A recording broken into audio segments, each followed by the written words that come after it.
Kenyans on Twitter, when they're passionate about something, they go all out. It was the hashtag Occupy Playground that really caught people's attention. This is a public school, so a lot of the children who go there are from the slum areas. The worst thing of all this, I think, was that they actually subjected the children to tear gas. But Kenyans on Twitter do more than talk about just activism. We are awesome, we are party people, we are very diverse. We have feminists, we have politicians, and now the guys who just laugh at jokes. What is Kenyans on Twitter? I think they're the most important thing in this country right now. Now let me take this guy from you, and if you could hold your laptop, and just hold your laptop out like this and the other way, sure. if you could. Kenyans on Twitter, All right, perfect. or KOT, is a hashtag. It's a phrase that's used to characterize people in Kenya online on the social network Twitter. Up straight. But when the time comes to rally around a particular idea, there's a way that Kenyans on Twitter do it that's particular, and this phrase is one of the ones that truly characterizes all the different aspects of them. You got that? No!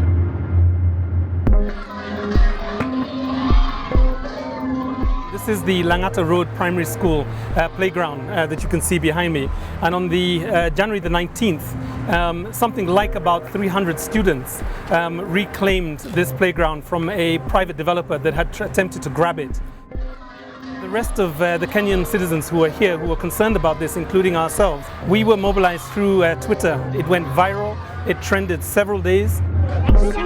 When we were there, the tear gas canister landed just here. Many of the children, probably 100 or more, ran up where they began to look for water to douse their eyes. And some of the teaching faculty and knocked down that wall. They then ran onto the pitch, and it was a joyous moment. I mean, people were singing. Without Twitter, none of this would have been possible.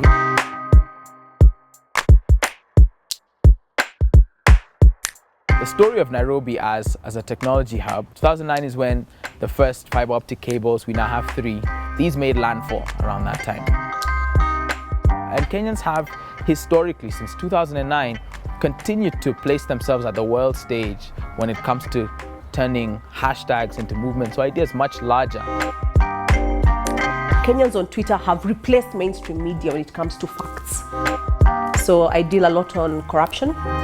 Like a document like this, for instance, I got it yesterday.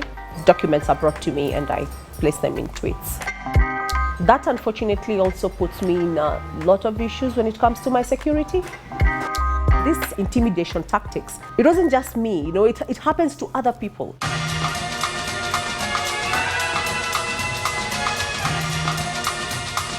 But it goes far more beyond activism, and we have everything from brands to celebrities. So if you get on Twitter right now and you're seated in Nairobi and you have your trends set in Kenya and specifically Nairobi, you'll see something in your top 10 trends, and that's KOT versus UOT. And what that means is Kenyans on Twitter versus Ugandans on Twitter. A Twitter is when one country attacks another country because of their socio-economic status or their culture, or even because they have different sets of behaviors. Some of the stuff that I saw was guys comparing how our policemen dress, how we go to the ATM with just our wallets, then they go with huge sacks because of their currency. Trips between countries, I don't get involved. I enjoy watching it and it's hilarious because Kenyans on Twitter are ruthless people. And they seem to just get around this idea that we are KOT and we are bigger than whoever you are. And this phrase is one of the ones that truly characterizes all the different aspects of them under one almost digitally nationalist identity. All right, I got it. Awesome.